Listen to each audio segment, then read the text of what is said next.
क्योंकि कहीं ना कहीं एक डिक्टेटरशिप की भावना से भारतीय जनता पार्टी पूरी सत्ता को चला रही थी और वो गुमान जो है टूटा है। नरेंद्र मोदी जी इतनी बार मटन पे, मछली पे, मुजरा पे बोल दिए हैं, लेकिन कभी भी एक बार उन्होंने मणिपुर पे नहीं। तो जो कल तक जो एक फ्रेम में एक व्यक्ति दिखाई देता था ना, अब उस फ्रेम में कई व्यक्ति हैं।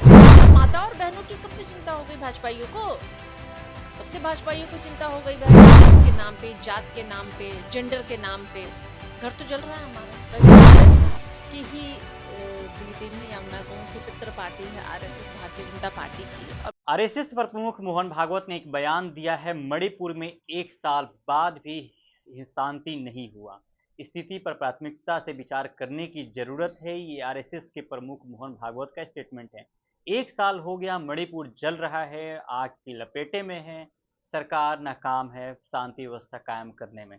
इस मुद्दे पे बातचीत करते हैं, सारिका पासवान जी हैं, जिनसे जानते हैं कि इनका इस पे क्या ओपिनियन है, इस बयान को कैसे देख रही हैं।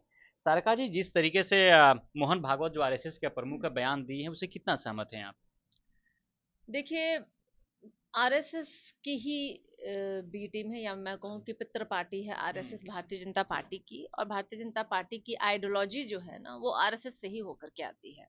अब अगर अलग बात है, मोहन भागवत जी अगर इस तरह की बात बोल रहे हैं, तो हो सकता है समीक्षा बैठक में उन्होंने ये उनको लगा होगा कि भारतीय जनता पार्टी जो 400 पार पे जाने वाली थी, वो 400 भी छू नहीं पाई। और जिस स्थिति में आज भारतीय जनता पार्टी ने सरकार बनाया है, जो कल तक कहते थे कि मोदी की सरकार बनेगी, आज एनडीए की सरकार बन गई है। और जो लोग कहते थे कि हम 400 पार आएंगे और संविधान को बदल देंगे, संविधान को बदलने का आपको भी सबको पता है भारतीय जनता पार्टी क्यों संविधान बदलना चाह रही थी, और किस तरीके से 10 साल के शासनकाल में भारतीय जनता पार्टी ने अल्प समय में और मतलब कहते हैं वो जीरो टाइम में जाकर के उन्होंने किस तरह से कई ऐसे विधेयक पास किए। क्योंकि कहीं ना कहीं एक डिक्टेटरशिप की भावना से भारतीय जनता पार्टी पूरी सत्ता को चला रही थी और वो गुमान जो है ना टूटा है। लोकतंत्र की जीत हुई है, लोकतंत्र ने अपनी ताकत दिखाई है, और वो राजशाही का जो गुमान था ना उनका, वो खत्म हो गया। प्रजातंत्र देश में लागू है, हाँ, और आगे भी लागू रहेगा। ये तो देश की जनता ने उनको दिखा दिया। तो सारिका जी, लगभग 1 साल बाद मणिपुर हिंसा पे बयान आता है मोहन भागवत का, इतना समय क्यों लग गया एक स्टेटमेंट देने के लिए? देखिए, मणिपुर के बयान पे तो हम लोगों ने बहुत और ये मुझे लगता है कि ये ऐसी घटना थी जो कि पूरे देश में भारत को शर्मसार किया। एक ऐसी घटना, वहां भारतीय जनता पार्टी की शासन, और बावजूद इसके कभी भी जिस तरीके से नरेंद्र मोदी जी इतनी बार मटन पे, मछली पे, मुजरा पे बोल लिए हैं, लेकिन कभी भी एक बार उन्होंने मणिपुर पे नहीं बोला। माता और बहनों की अस्मिता की बात थी जो भारतीय जनता पार्टी के शासन काल में 36 सेकंड बोले थे मणिपुर पे, आंसू आ गई थी आंखों से। देखिए, ढोंगी और जुमलेबाजी का सत्ता समाप्त हो गया है, और वो 36 सेकंड बोले थे और आज क्या स्थिति में आ गए हैं वो देखिए। अभी भी उनके आंसू बह रहे हैं प्रति मिनट, वो दिख नहीं रहे हैं आपको, लेकिन वो बह रहे हैं। क्योंकि अब वो जो कल तक जो एक फ्रेम में एक व्यक्ति दिखाई देता था ना, अब उस फ्रेम में कई व्यक्ति हैं। तो वो भी दर्द ही है उनका जो छलकता है, लेकिन वो कैमरे के पीछे रोते होंगे, कैमरे के सामने नहीं रो पाएंगे वो, क्योंकि ये तो असली रुलाई है जो उनको छूट रहा होगा।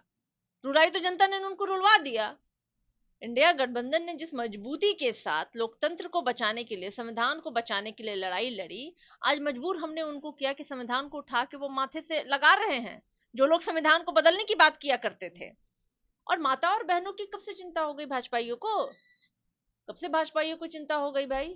जिन्होंने, यही मोदी जी थे ना जो प्रज्वल रवन्ना, जो 300 महिलाओं का एडल्ट, 3000 महिलाओं का एडल्ट वीडियो बना के रखा था, उसको अच्छे व्यक्ति का सर्टिफिकेट दे रहे थे।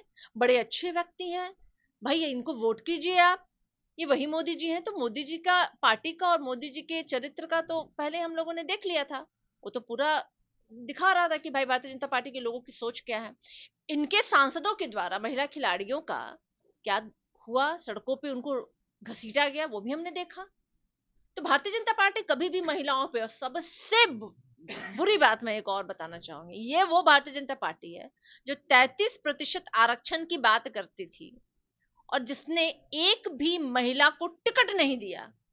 सोचिए आप, तो ये बात करेंगे महिलाओं पे ये कभी भी महिलाओं के पक्ष में बात कर ही नहीं सकते हैं, और ना ही इनकी महिला जो सांसद, मंत्री, विधायक जो हैं, मैं तो उनको भी लानत भेजती हूँ। जो पहले गृह मंत्री अमित शाह थे, आज भी फिर से नए गृह मंत्री वही हैं। क्या लगता है इनको नए गृह मंत्री बनने से फिर से वही पोर्टफोलियो उनको दे दिया गया है? मणिपुर में हिंसा प्रदर्शन को रुकवा पाएंगे? वहां पे शांति व्यवस्था कायम करने में सक्षम हो पाएंगे? देखिए, ये लोग नाकाम व्यक्ति हैं। वापस से पुनः इन्होंने गृह विभाग संभाल लिया, लेकिन घर तो इन्होंने बचा नहीं पाया है। घर तो जल ही रहा है हमारा, धर्म के नाम पे, जात के नाम पे, जेंडर के नाम पे घर तो जल रहा है हमारा। कहीं हिंदू और मुस्लिम के नाम पे जलाते हैं, कभी जात के नाम पे जलाते हैं, कभी महिला और के नाम पे लोगों को जला रहे हैं। तो कर तो रहे हैं, पूरा देश तो जल ही रहा है। हमारे देश में आज जो स्थिति है, पिछले 10 साल के शासन काल में जिस तरीके से इन्होंने देश को नोचा है, गरीब किया है, कंकाल किया है, अस्मिता को ठेस पहुंचाई है, ये सब तो भारतीय जनता पार्टी की देन है।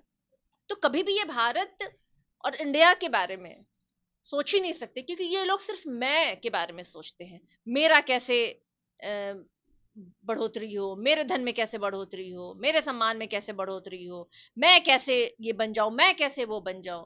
भारतीय जनता पार्टी मैं पे काम करती है और हम लोग हम पे काम करते हैं। मणिपुर में शांति व्यवस्था कैसे कायम होगी? कुछ आइडिया है आपके पास? कुछ उपाय? भाई 1 मिनट में चाहे तो ये हो जाए। 1 मिनट में अगर सरकार चाहेगी तो वहां शांति व्यवस्था कायम हो जाएगी। एक बार प्रधानमंत्री जी जाए तो सही वहां पे, एक बार उन माताओं और बहनों से मिले तो सही, उनके दर्द को सुने तो सही। क्या उन्होंने जुल्म और सितम झेले? एक बार जाके प्रधानमंत्री जी बैठ जाए, अभी भी अगर आंख में शर्म है उनके प्रधानमंत्री जी को, तो जाकर के उन माताओं और बहनों से मिले। अगर वो कहते हैं ना, जो कह रहे थे, बड़ी बड़ी बातें कह रहे थे, 140 करोड़ जनता हमारा परिवार है, तो एक बार उस रिश्ते के नाते अपनी बहनों से मिल लीजिए प्रधानमंत्री जी। सरकार जी, ऐसी क्या वजह है कि प्रधानमंत्री मणिपुर नहीं जा रहे हैं? प्रधानमंत्री जी प्रोपेगेंडा वाले प्रधानमंत्री हैं। मोदी जी झूठ फरेब जुमला में ज्यादा इनको मन लगता है।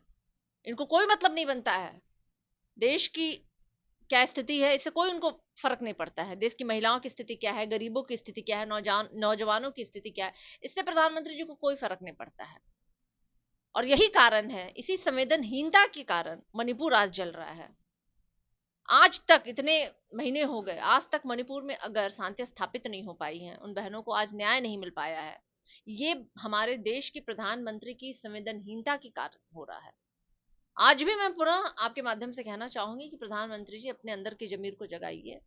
जिस मुंह से आपने कहा था कि 140 करोड़ जनता आपका परिवार है, मणिपुर की माताएं और बहनें भी आपका परिवार है, आपकी ही माँ है, आप ही की बहनें हैं, तो उनकी इज्जत, उनकी अस्मिता, उन प्रदेश की शांति के लिए जहां भारतीय जनता पार्टी का शासन है, कम से कम एक बार चले तो जाइए, एक बार तो पूछाइए उनसे। तो प्रधानमंत्री वहां पे कभी नहीं जाएंगे मिलने के लिए, और शांति व्यवस्था कायम करने में सरकार विफल है, और ऐसे ही कब तक चलते रहेगा, देखने वाली बात होगी। आप मणिपुर के बारे में क्या सोचते हैं? कमेंट्स करके बता सकते हैं। बहुत बहुत शुक्रिया।